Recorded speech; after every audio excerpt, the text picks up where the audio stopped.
So anybody that is going through power abuse, first of all, how do you recognize when that is happening within Crump, within your fam?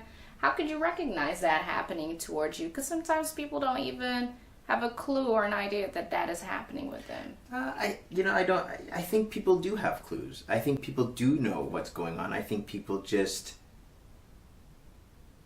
put it aside because they see something bigger that they want to achieve from the situation that they're in. Right. So they quote unquote accept a lot of garbage. But I mean, like in normal day life, when if there's a situation that's going on and someone pushes up on you, you're going to react to that. Right. And Crump, because it's almost like kind of accepted, and you just deal with it. But I'm just not someone who's like that.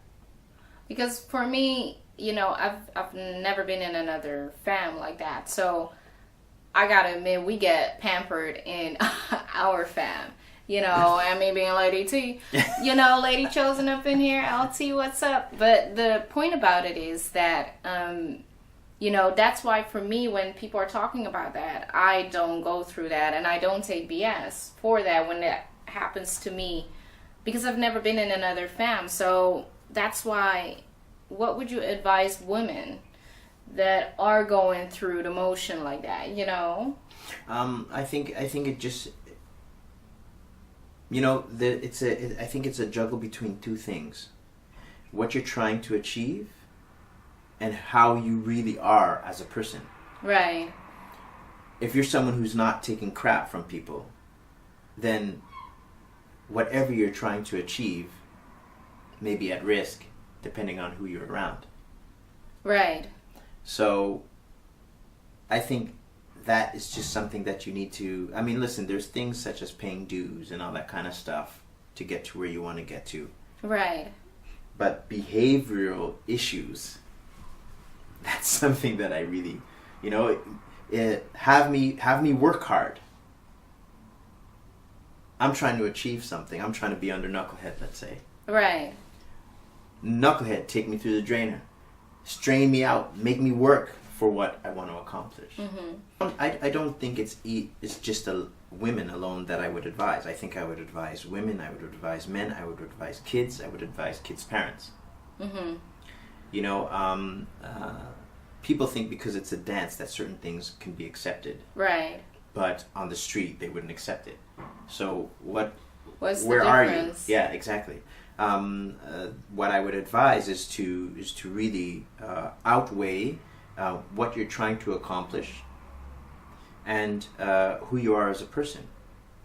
Right. If I'm working to accomplish something and I'm working under someone or with someone and that person is doing more holding me back than having me go forward to accomplish what I want to accomplish, then why are you even going to mess with that person? Right. Tell people a little bit about your history that are going through similar stuff.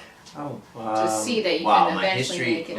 My history is, it wasn't so spectacular. I had a mom, had a dad, had two sisters, a lot of family issues to the point where they separated, and that through that separation, a lot of things were going wrong. Sister left, my other sister left, my mom left. It was just, it was just bad family life. I got kicked out. I moved out. At a young age, all this kind of stuff. And the one thing that I kept in my head is that, irregardless of what was happening to me in my situation, irregardless of where I was, I have the ability to be where I want to be. I have the ability to change my situation.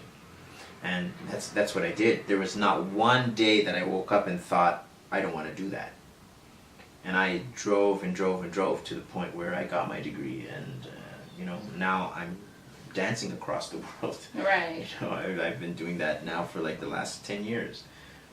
So, yeah, it's a situation that was hard, but impossible. I would have never thought that it was impossible. Right.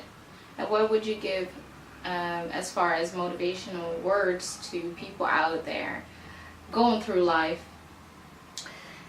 because you know you have a jump start. So for anybody that's going through something right now, to eventually let know that hey, you do get out of that situation by Yeah, you can get out of that situation. And I think getting out of that situation, you need to really be in a you need to start organizing yourself, organizing what is around you, and really just every day, day in and day out, focusing on that target. right, You know, I mean, I mean, when I was growing up, I had bad dudes around me, man. Dudes that were doing bad things, right. and they always told me, "Nope, you gotta stay in school. You gotta stay in school. You gotta stay in school. You gotta do what you're doing." You know, and that's exactly what I did. So I think you need to be strong, but you also need to start setting up what's around you. Yeah, that's what I think. I mean, that's how I did it. That's great. Yeah, I stayed focused. So thank you guys for watching. You know, I think a lot of people now got to know Tchozn a little bit better and to get to know more about him. You can always still hit him up on social media because he usually is very, very, well, you are very reachable. Yeah, of course, You know. absolutely, for anything. And I think with that kind of mentality, you definitely would like to have that around. So make sure to follow him. And if you want to ask questions, you can definitely DM him. Yeah. So thank you guys for watching. Lady Tchozn, you know, and my big homie Tchozn. Bye. Peace.